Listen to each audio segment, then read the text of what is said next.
What's going on, everybody? Welcome back to the Lock and Cash podcast, Conference Championship Weekend Edition. The first two rounds of the NFL playoffs are now behind us, and we look forward to the final four matchups that we have this weekend. Final two games. There's only 3 games left, so it's kind of sad, but we'll try to make the best of it and talk about the stuff that's coming up.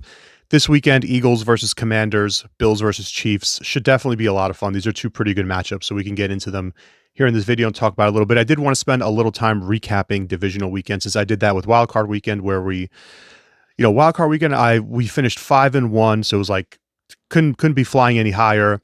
Coming to divisional weekend, I have 3 releases.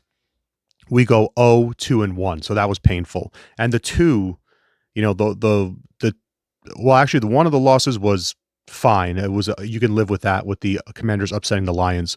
So I had a Chiefs-Lions teaser. That was a loss because Chiefs cover, Lions don't win. The second play was Philly -6. That was the push. We can go into it a little bit about 2 missed extra points. The push from the 1, they get a false start. That's ends up being 3 points instead of 7 points. Would have covered. AJ Brown drops that ball right before the first half, which would have been a touchdown or put them at the 1. They're going to score at that point. So plenty of chances to pull away from the Rams, but just couldn't do it. And then my loss, the 3-unit loss, was on the Ravens +1. Really all you can do in these at this point of this, or at any point of the NFL season, is you're just always trying to beat the market, right? Like, your job as a handicapper is just to try to beat. If you like a certain spot and you think there's an advantage, you try to get it before the market does. And if you do that, you're doing your job. So getting Baltimore +1, they close -1.5. Getting Philly -6, they close -7. Getting the lines down in the teaser to -1.5, they close -9.5. This is what you're trying to do as a handicapper, but sometimes they don't pan out. So the Ravens, I thought, was the much more painful loss versus the Eagles push, just because they were clearly the better team. They got everything they wanted offensively. They moved the ball at will. They never punted in the entire game. But you can't turn the ball. You can't drop passes, and you can't turn the ball over in the playoffs. And credit to Buffalo, because when they got those opportunities, they took advantage of them. Lamar fumbles in the backfield. They turn into 7 points. So you just have to be able to be ready for those. And really all Buffalo did was they just did not make any mistakes. They did not make any catastrophic or big mistakes, played it very safe, ran the ball well. So you got to give them a lot of credit. We'll talk about their matchup with the Chiefs later on. There's still a lot of concerns I have about that team, but I thought the Ravens were the best team in the NFL for the last 2 months now. They never left the top spot in my power ratings. I still think they're the best team, but the best team doesn't always win. You can't turn the ball over. So we take the L there. We did get a nice win on Ohio State last night, 2-unit winner to end the college football season. And I do have a college basketball play posted tonight for free. If you guys do bet hoops, it's on the Action Network app. You can download that with the link down in the description. So going forward, it's going to be obviously a lot of NFL, but I'm going to also be making some college basketball content on here as well. I want to talk a lot about that because we're having a really good college basketball season. And I want to lean into that, and we've been doing it for years now. So I'm pretty confident on that front. So we'll have some hoops content coming your way very soon as the football content starts to wind down a bit. But we will have some good stuff this week because I like the 2 games. I want to talk props. I want to talk matchups. So we'll probably have a couple more videos coming after this one, but this is just your initial market review. And we'll start it with the Washington Commanders taking on the Eagles. Philly up to -6 now in the market with a total of 47.5. This had a pretty soft opener of -4.5. And as soon as I saw it, I knew which way this was going to go. Part of the problem with having a service, a pick service, is that you got to make sure everybody can get a widely available number. So if I send that out on Sunday night, a lot of people are still watching the Ravens game. They're sweating that. Like, not everyone's going to get it, and that's just unfair. So I can't send out the 4.5. But, as soon as I saw it, thought it was short. Looked at my power ratings, and, you have to, and here's really the key of this game is like, how much do you upgrade Washington and how much do you downgrade Philly for what you saw? And we can get into both of those. But when I looked at my ratings and I made just a slight adjustment, I still had the line at 7, which is where I had the Rams game at 7.5, which is why I love the 6. I've got this one at 7, and I wouldn't be surprised if by the time we're kicking off, this is This is Philly -7. Let's talk Commanders first. You absolutely have to upgrade them a little bit more based on what they did to the Lions. You don't want to get too crazy with it because of the fact that they got 5 turnovers in that game, because of the fact that it looked like the Lions were just decimated on defense, and they were not going to be able to withstand the playoff run with the current condition of that defense. Now, I told a bunch of my buddies, group chats, betting group chats. I told a bunch of my friends, I'm like, this is how I think it's going to go down. I think the Lions will win. I think the Eagles will win, but I'm going to be all over Philly and Detroit if it comes to that. And obviously it did not come to that. So, but that is kind of my mom. I thought the Lions would be in good enough shape to get by Washington at least. And then it was really going to be difficult for them to beat the Eagles with the current state of that defense. But listen, you got to give Washington a ton of credit for how their offense played and their defense and how their defense played. I mean, they still gave up a ton of points, but the offense was just unbelievable.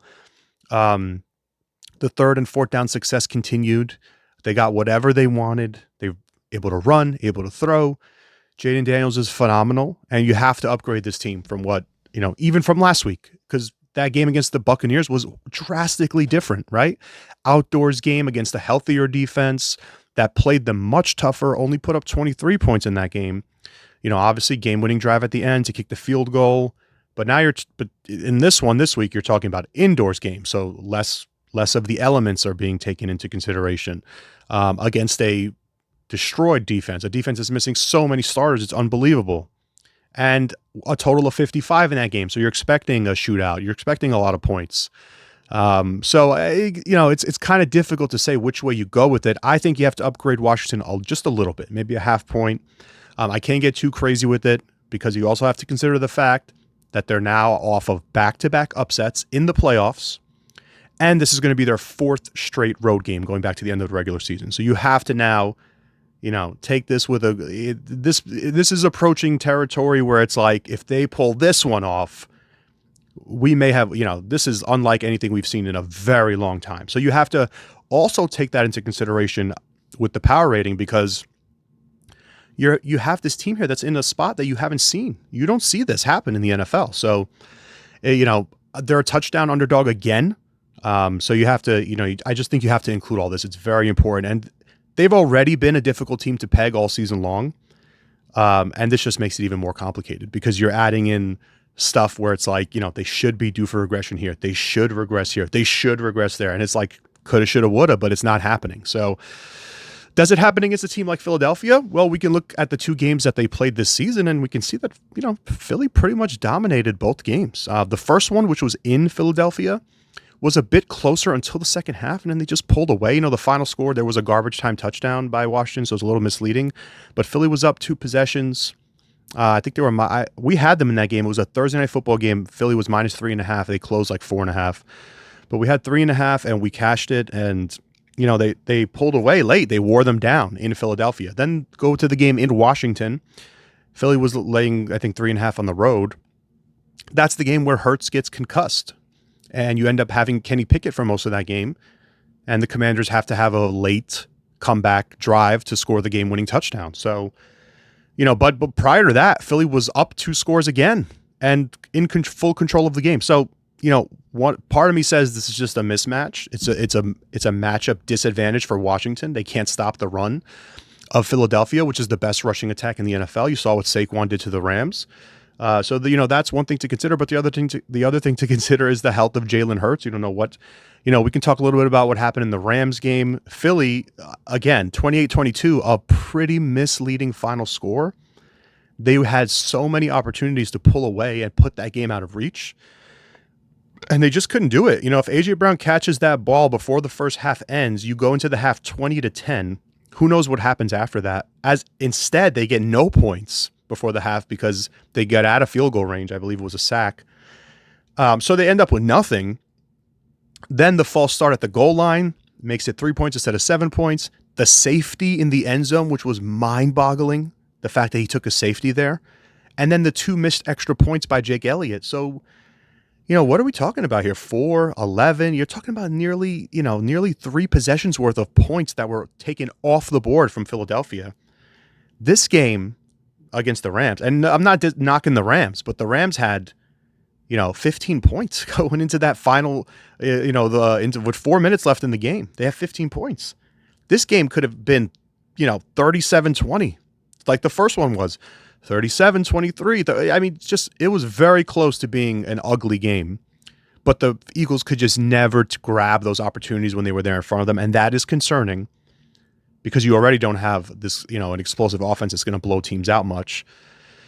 But the bigger issue is the health of Jalen Hurts and what that knee is going to look like. When you injure something in the middle of a game and it's not catastrophic, it's like you tweak something, maybe something pops, whatever the case may be, but you can still walk on, you can still run. You can get by on just adrenaline. And I feel like that was one of those, he looked much more immobile after the injury, but it's like maybe he's just getting by on pure. This is just pure being in the moment.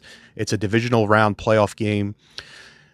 And a lot of the times, those injuries throughout the week tend to get worse in the short term before they get better in the long term, right? Maybe it swells up, I don't know, the pain increases, whatever it might be. They're obviously going to get him ready to play this game. He's going to play. But if he can't run, it's a major issue. Because you saw it in the game, right? As soon as the Rams realized that he was hurt and that he was a little less mobile than usual, they were able to sell out more for Barkley and stop the Eagles on drives where they needed to get the ball back, right? Especially that last one for them to come down and get the touchdown at the end. It's 28-15, right? Rams get the ball, come down, score a very quick touchdown. Then they need to get the ball back, and they're able to force them out 3-and-out because they know that Hurts is not really a concern right now. So the Eagles' offensive dynamic changes completely if Hurts is not able to run, and not just for his rushing, by the way, but for the rollouts they have where he needs to be throwing on the run, play action, and just evasiveness in the pocket. I mean, you can't have him being a statue back there, even with how good their O-line is. And their O-line did not look great against the Rams, right? 6 sacks, I believe it was, in that game. So just a far from perfect performance from the Eagles, who I think are, right there with Kansas City as the two best teams left. But man, they left a lot to be desired in that game against the Rams. So it's like you have to kind of balance these two results with like Washington getting 5 turnovers against the Lions and blowing them out in their own building, indoors, and looking unstoppable on offense versus this Philly team that we know is probably the better team on paper and is a 6-point favorite, but they didn't look so great. Is this like a buy low, sell high? It kind of feels like it is, right? I wouldn't hate if someone just says Washington has the magic this year. I can't really say that you're wrong, and that Jay and Daniels is going to lead them to the Super Bowl. How can you argue with that based on what you've seen so far? I personally think Philadelphia wins the game, but with how their kicker's performing, with the silly mistakes that they make, the blown opportunities that they've had, why do I want to sweat out a 6 at this point in the season? There's 3 games left. Find ways to get Philly money line involved, maybe. Or even if you just, like, for example, I'm betting a lot of college basketball. I might take some of these college basketball favorites that I like and just get some 2-leggers going with like a team A and the Eagles money line, team B, Eagles money line. Then I go into Sunday and I have maybe a couple of units pending on Eagles money line if everything goes well. But this is not a game where I'm going to say we need to hammer the -6. This is a big boy bet. Like that's the time for that is over. You're not getting any major edges on any of these games. The spreads are so tight. We'll see what the Super Bowl looks like. Oftentimes, because you have 2 weeks for the Super Bowl, you can find some early edges, especially on props. So we'll look into that stuff. But in terms of how I'm going to bet this game, man, I want to try to get myself involved on the Eagles straight up. And I've got to obviously be creative on how I want to do that. But my lean would be the Philly -6. That would be my lean. And I think that this number is going to get higher. So if you agree, I would be inclined to play it now. But if I did play it, it would be small. If you like Washington, I think you got to wait. I think you might get a 6 in the hook. And I honestly would not be surprised if you saw 7 at later on in the week. Maybe as we get better news on like the Hurts injury and say, oh, he looks good in practice. Look at it. I wouldn't be surprised if this gets to 7 the same way the Rams got to 7, who, by the way, prior to going into last weekend, I had the Rams rated higher than the Commanders. So, if I look at my ratings from last weekend, I had Eagles -7.5 against the Rams, which I thought was totally the right side. Just couldn't get it. And I had them being an 8-point or an 8.5-point favorite against Washington at home. So, And that's taking into consideration a lot of things for the Commanders, but man, they just continuously overcome it. Um, Also, another thing to watch out for, Quinyon Mitchell. If he, his health is also very important for the Eagles secondary, especially against what they're good. Man, Jane Daniels is throwing the ball really well. So, but I still like the matchups for the Eagles on both sides. I think that their rushing attack is just so good, man. It's hard. If you go back and look at some of these trends, the team that rushes for more yards, they win well over 70% of the time in the playoffs. And sometimes it's just as simple as, saying that, you probably know the Eagles are going to probably run for more yards than the Commanders. But, another interesting thing over the weekend was that all four winners got outgained. And I'm not sure if we've had, how long it's been since we've had that or if that's ever happened. But, that's also sometimes an indicator of teams that you want to fade. But all four of them got outgained. So it's kind of just like it's just such a weird year, man, in the NFL. But for this first game, Commanders Eagles, I'm definitely going to be looking at some props. I want to get involved in probably some Jaden Daniels rushing props because that was one of the ones I gave you guys last week, the 9.5 carries. He got a bunch of carries against the Lions, even with throwing the ball really well.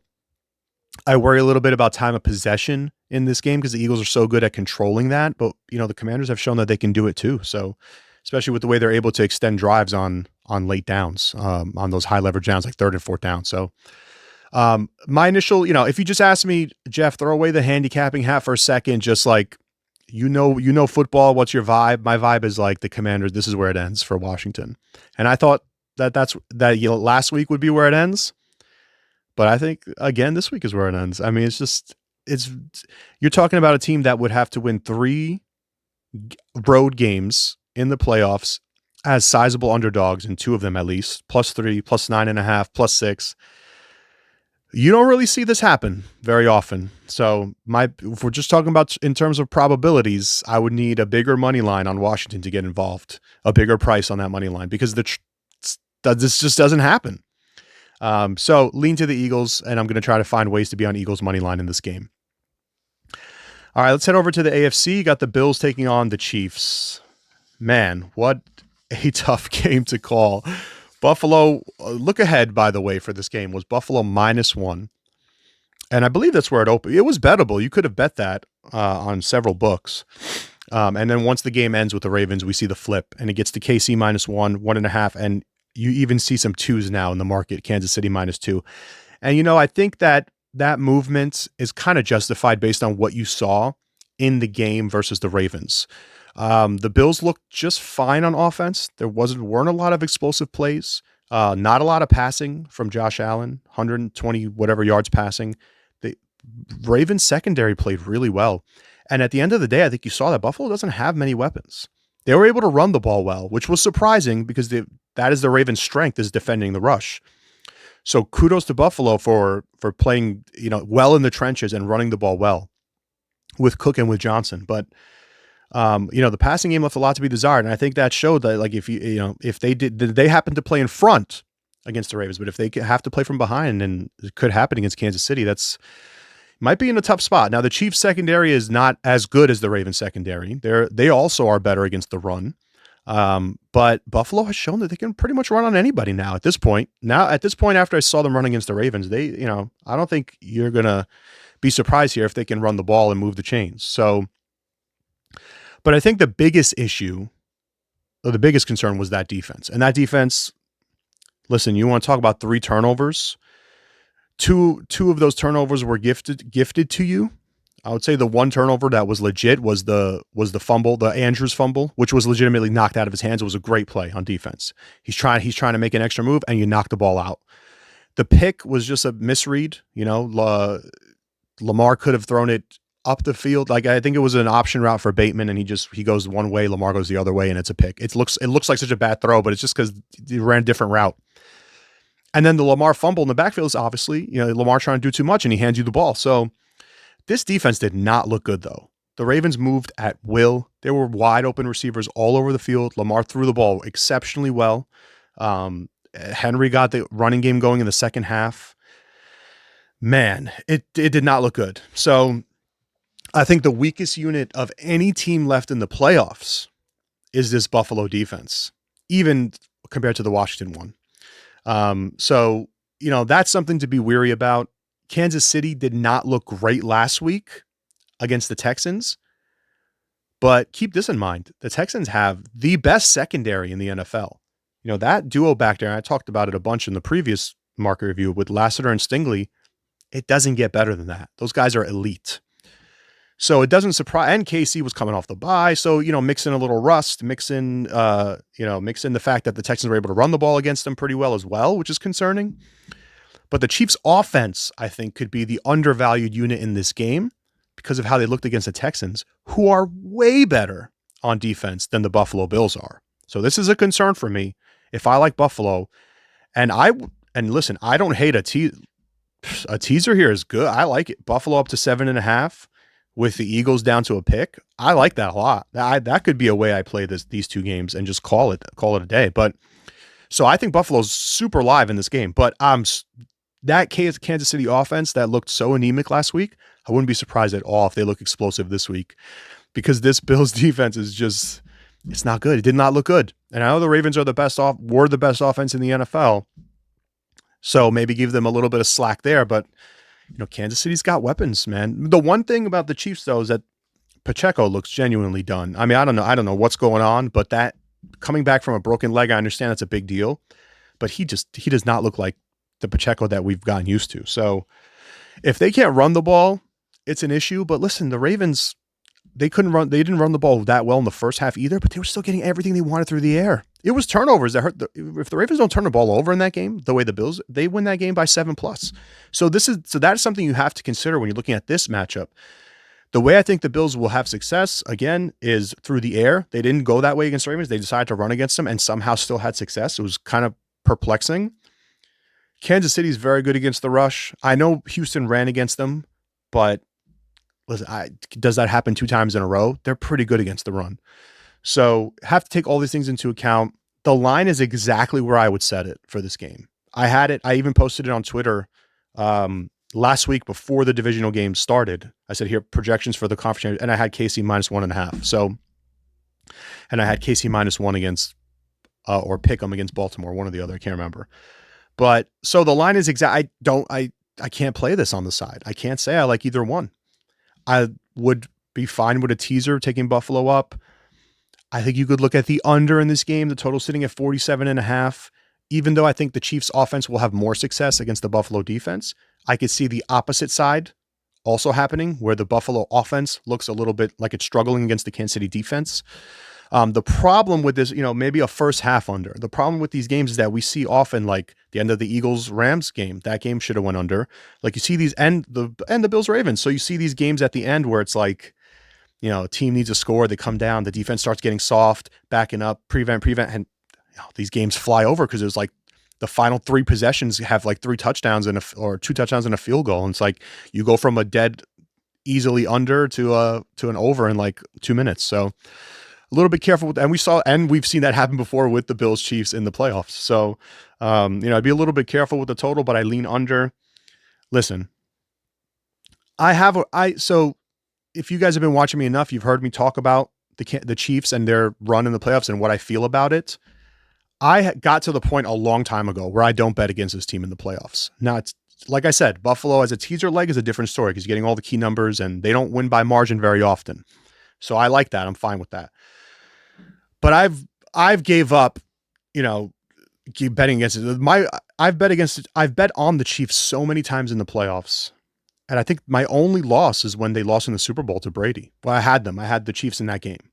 And they lost to the Buccaneers. I think every other time I bet the Chiefs in the playoffs, they have won. They've earned it. They've gotten to the point where, the Chiefs have gotten to the point where you can't fade them in the playoffs. They have earned the respect. They've earned everything they get. You want to talk about the referees. I think it's overblown. But even when they get those calls, we see this in all sports, right? Do NBA superstars get favorable calls from the referees? Yeah, they do. It's a fact of the game. So to me, it's not really it's a huge talking point. It's like, the refs are going to help the Chiefs win. The Chiefs win games. That's what they do. They win football games. So I think Buffalo is absolutely live. I think this will be competitive. I think it's going to be an amazing game. But if you just want me to pick a winner, I gotta go Kansas City. And I think we're getting a rematch. By the way, I think we're getting Eagles Chiefs. It's a rematch, and then I gotta see where the line is for that game. So, but I do think the Chiefs will win. I just you know I don't know. It could be a 1 point win. That's how it is with this team. You lay 2.5, you lay 1.5. They win by 1 and they win by 2. They do this all the time. 2 point conversion, missed field goal, missed extra point. This stuff happens. It's real now. It's so much more real now than it was, excuse me, several years ago in the NFL. Since they moved the extra point back, all that, like it's just a lot more variance. So my lean in this game is Chiefs -1.5 or Chiefs money line. But am I going to play it? Probably not. I'll do my deeper dive as the week goes on. But this is really just like the initial thoughts video. But the one thing that I will say about this game is the matchup to look out for is the KC offense. Okay, that's what I'm going to be looking at. I'm going to be looking at that Buffalo defense, and I'm going to say, are they going to get gashed again? Over 2 yards per play better the Ravens were than the Bills in that game. That's drastic, guys, right? So, and then combine that with the fact that Kansas City's offense looks very underwhelming against Houston. You put all this together, and it's like the Chiefs could, would I be surprised that all the Chiefs have a 30-plus point game? No, I wouldn't be surprised. I think they could go off on this Bills defense and kind of look like what you've expected for them to look like. Getting everyone like Hopkins involved, Hollywood Brown involved, Worthy involved. The running game picks up a little bit. Kelsey obviously is still elite in the play. He's unbelievable how he continues to perform. So, I think the Bills, that is their main concern here. I do think Josh Allen will do what he does. He didn't look great against the Ravens, but he didn't have to, right? And I think that's one of the things with him maturing as a quarterback. It's like, you don't got to do it all. You don't got to have the flashy plays. You just got to win the game. And that's what he did. So I'm never going to knock him for winning a game like that. I'm not going to say he only had this many passing yards, blah, blah. He won the game. That's bottom line. He won the game. So, again, is this game a true coin flip? I think it's pretty close to a true coin flip, but not many people are making a living betting against Mahomes at home in Arrowhead with such a short number. If you're doing it, you got to get key numbers involved, and you just don't have them here. So give me the Chiefs in this game. That's where I lean. It's a much stronger lean than my Philly -6. It's a stronger lean on Kansas City in this one. I just think they're the better overall team. I think they have the better coaching staff, better quarterback. Sometimes it just comes down to that. And also the Bills. I'm looking to fade two teams this week, guys. When you really boil this down, we're looking to fade two teams that had drastic turnover wins last week, like 5-0 for the Commanders, 3-0 for the Bills. And a lot of the times in the playoffs, this could be something maybe I dig up later. If I find it, I'll post it on Twitter. You guys can follow me over there. But I would be willing to bet that if you go look back at games where if the team in the playoffs, team wins the turnover battle by, let's say like 2 or more, I'm willing to bet those teams are not profitable the following week. That would be my guess. Because regression comes quick in the playoffs, quicker than it does in the regular season, and it hits you hard, especially when you have to go on the road right after. So, the Bills, 2 impressive wins at home over the Broncos and over the Ravens. Now hit the road. We'll see. They're undefeated at home this season, so we'll see what they can do in this game. But man, I just think we're getting Chiefs Eagles, and I think it's going to be a rematch. And I think we'll talk about that if we get there. But man, really tough. I keep going back to it, but I'm concerned about the Buffalo defense. So watch out for that. Watch out for the matchups of the Chiefs wide receivers, who I think you could maybe look at some props for them this weekend. Against in this particular matchup. So just to wrap it up really quick, Eagles, I think will win the game. I'm leaning to the 6. Excuse me, I think it's going to get higher. But if for some reason the market were to go the other way, I would be in play if we can get 5.5 or better. I would be in play on the Eagles. But I also may look for ways to put them in some money line parlays, sprinkle some props. How does Saquon to score a touchdown is like -220 or something crazy like that. I mean, but how does he not? He scores a touchdown against everybody, and he did in both games against them this year, I believe. So, that might be a thing, but I think they win the game. And like I said, if it gets better than 6, I'll be on the Eagles. For Kansas City, for Buffalo, Kansas City, I like the Chiefs. whether or not I'll play this line depends on if I can get a 1. I just don't want we're at the point, like I said, guys, we're so late in the season. It's like you're not forcing anything if you don't have to. We're basically looking at a couple of more bets here, and then we're off into the off season. So if this were to come down, if some group were to come in or somebody and move this line down in Buffalo's favor, I'd jump on KC -1 at that point. Yes, I would. But that's about it for that game. So I think if I'm going to end the video with a prediction, I think we're getting Chiefs-Eagles round 2 in the Super Bowl. And if we do get that, or whatever matchup we get, we'll talk about that in the Super Bowl preview video.